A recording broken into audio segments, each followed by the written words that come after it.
Hi guys, welcome to the other part of this video. In the part of this video, I am going to talk about one of the most frequent questions I received during our courses, and it is how to manage with the minimal invasive protocol of the vertical crowns a reduced thickness of the crown with a long-term clinical outcome.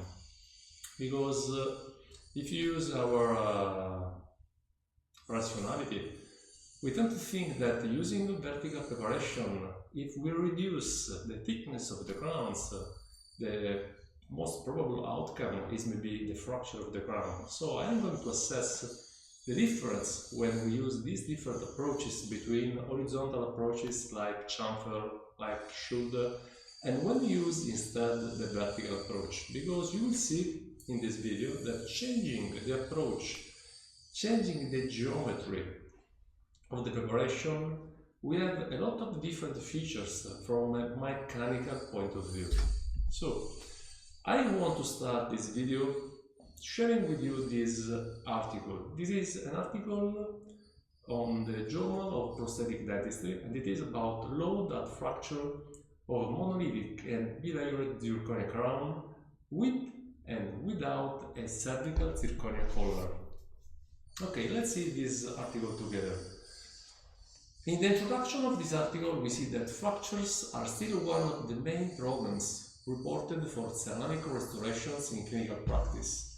Reports of the clinical performance of zirconia dental crowns are limited, but the available data for PFD, partial fixed dental prosthesis, indicate that both core fractures and adhesive fractures chipping are clinical problems. So, what is interesting in this study?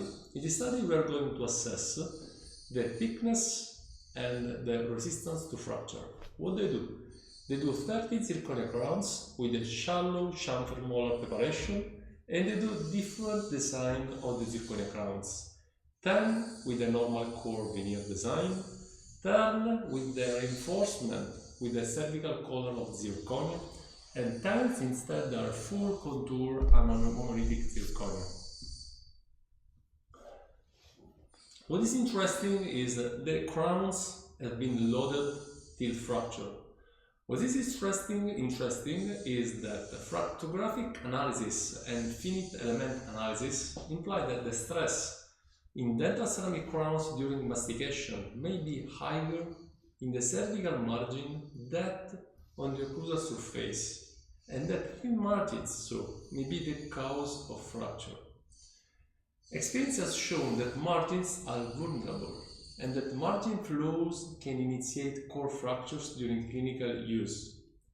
During this study, an additional aim was to analyze the fracture modes by using fractographic methods to identify the fracture features and assess the clinical relevancy of the result.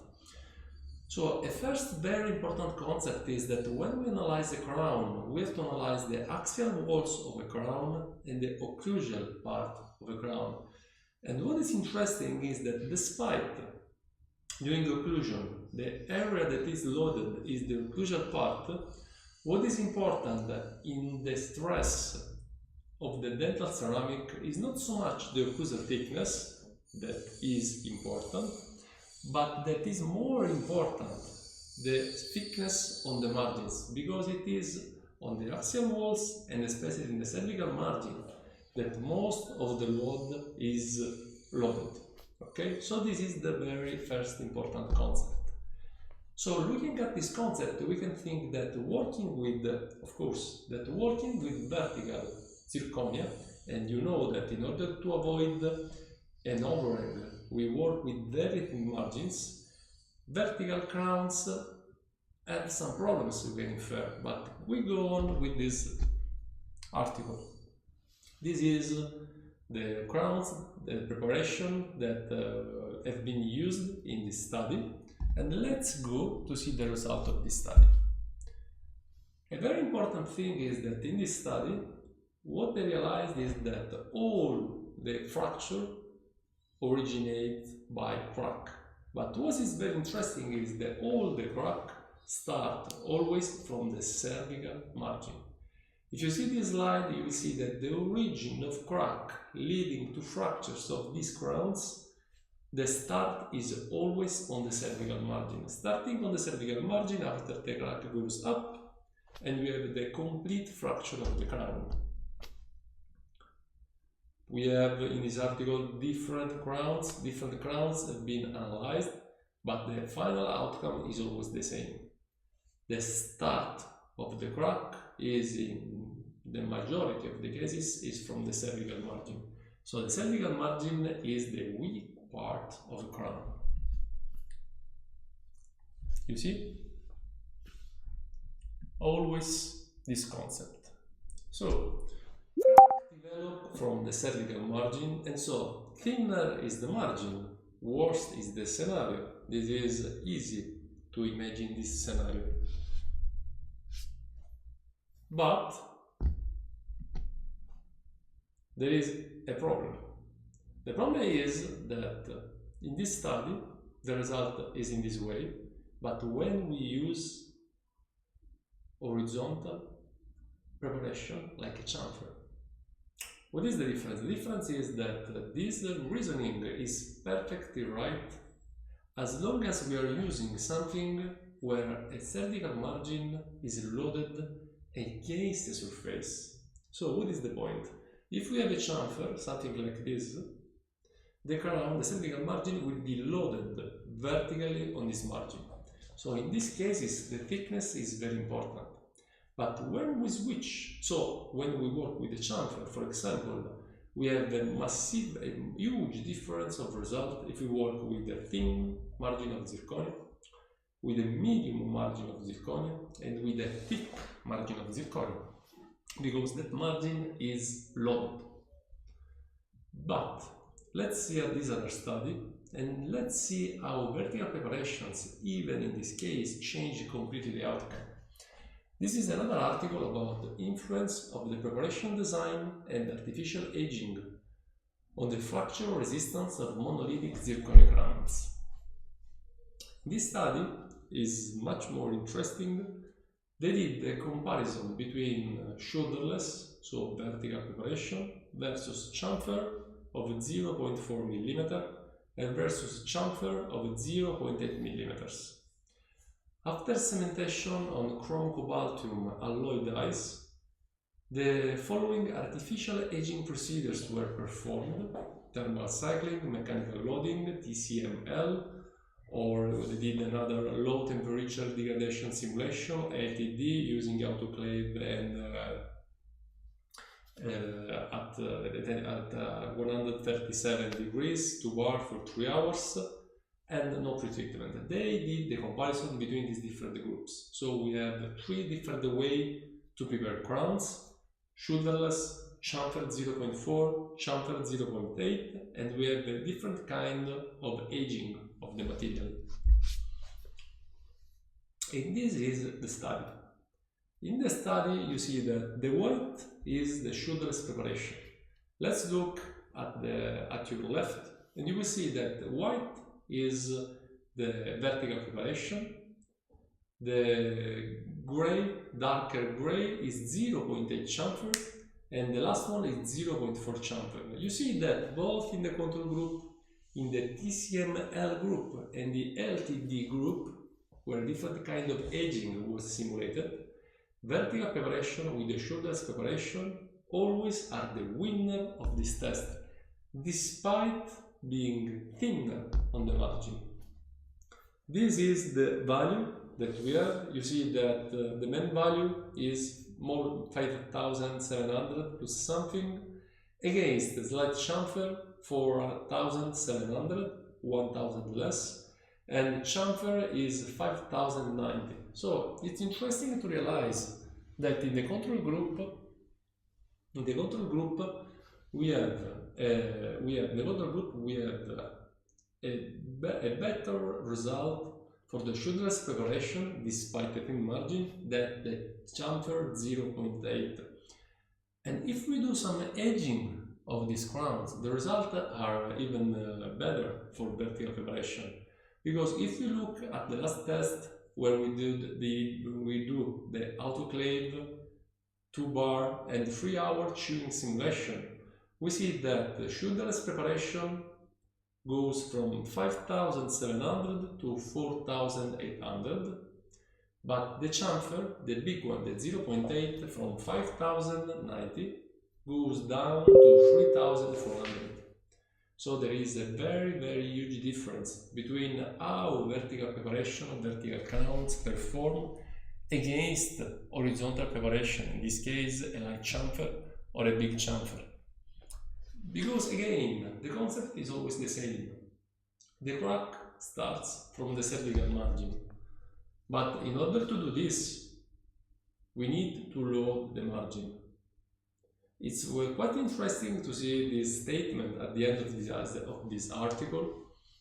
They recognize that the highest mean fracture loads were observed for the sugarless preparation. However, the sugarless preparation cannot be recommended due to periodontal considerations.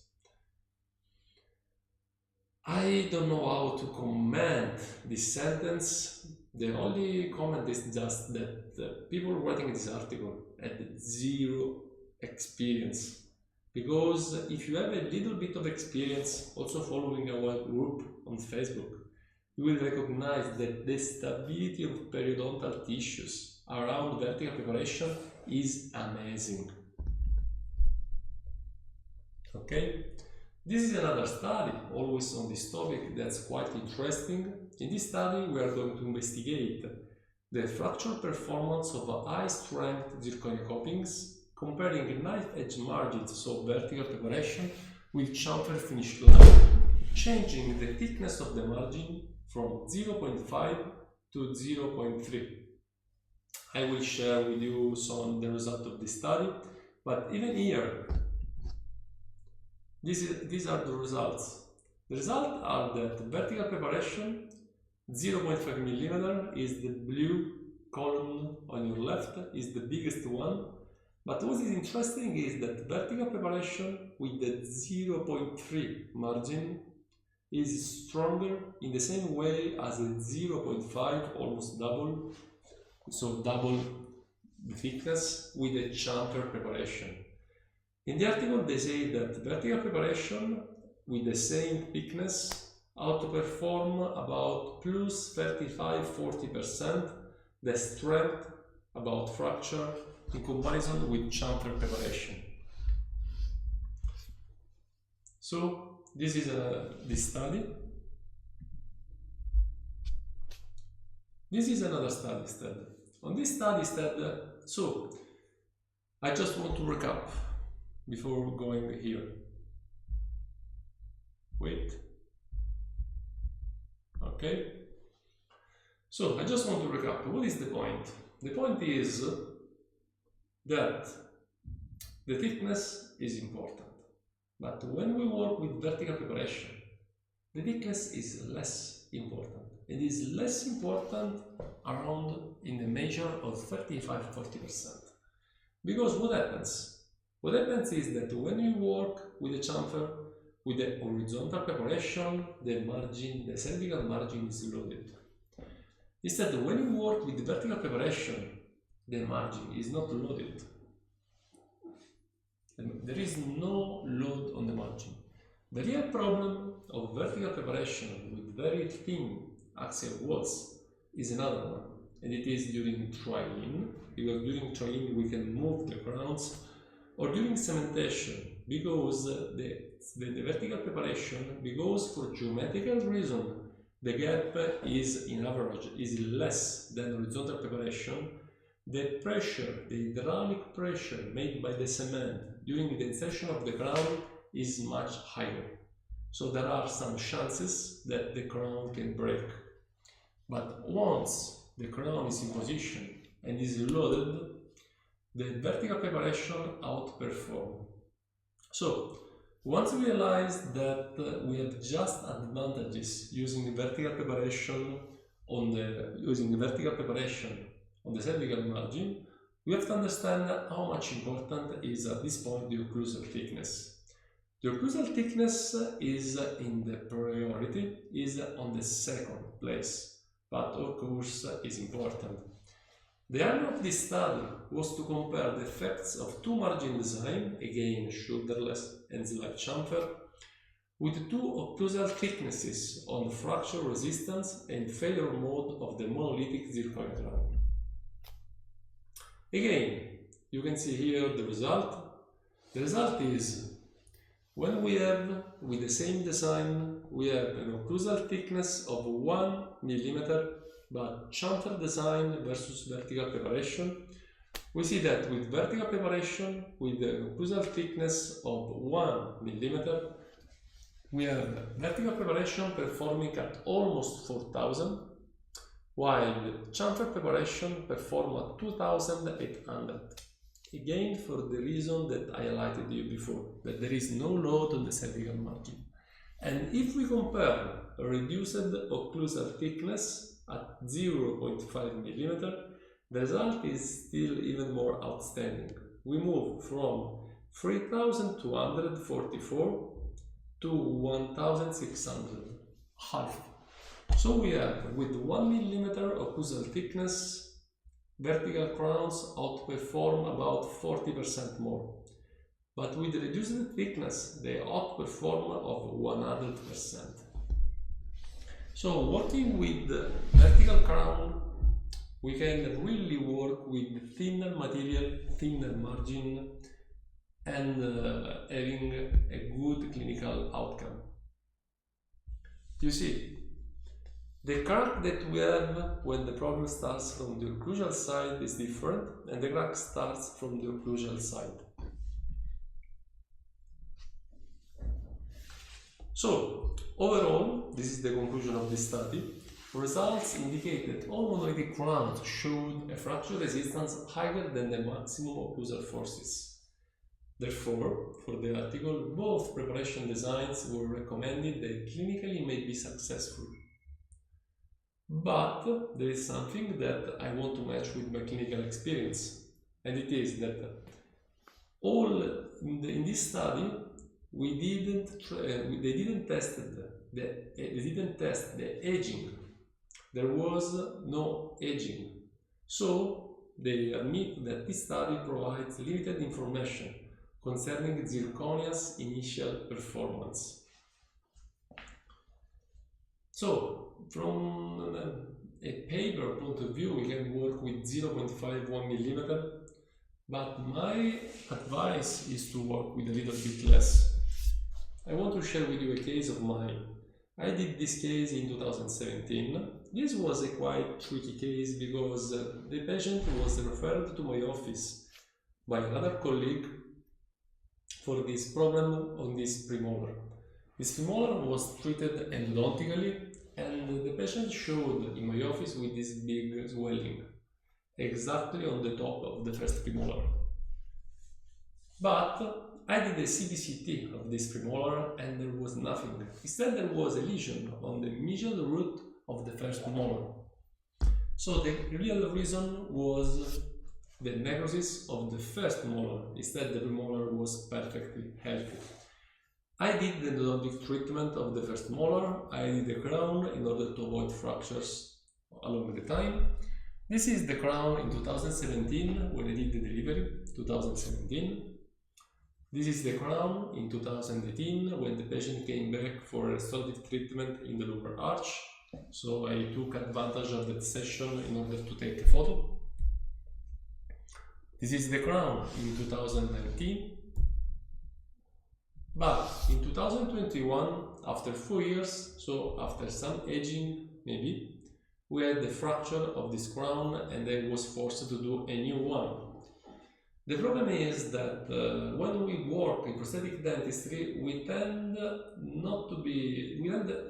the overconfidence. In most of the situations, especially if you attend a dental laboratory, you will see that most of the dentists think to prepare much more than they really did. And this is true especially in the central part of the occlusal side. This is a zoom of this tooth with the crack, you see? Because the real problem when we prepare crown is that we overestimate how much space we give to our technician, especially in the occlusal part and especially in the middle. So it's very easy to give to our technician a space that it is much less than we think. Also, you have to think that when we mill the zirconia crown, in the occlusal parts, in many cases, there is a bit of space between the abutment and the crown itself. So this is space that we remove from the thickness of the crown. So my advice is always to move to 1.5 millimeter is quite a safe measure in order to work with zirconia monolithic crowns. Because if you have some mistake, like 0.2 millimeter for the spacing in the dental lab and 0.3 millimeter of occlusal adjustment, you realize that from 1.5 you already arrive to 1. But if you start to 1 or even less, it's so easy, it's too much easy to go with a crown that it is too thin, and with some aging you will experience some complication. So if you want my opinion, my advice is to go for 1.5 millimeter of occlusal space. This video was about understanding the biomechanics of vertical preparation and vertical crowns, about the resistance, about the toughness. We have learned in this video that working with vertical preparation, we have a lot of mechanical and biomechanical advantages about how to manage the thickness of the margin, how to manage the occlusal part of the preparation. This is everything for this video. Let's see you in the next video of this video course. Bye guys.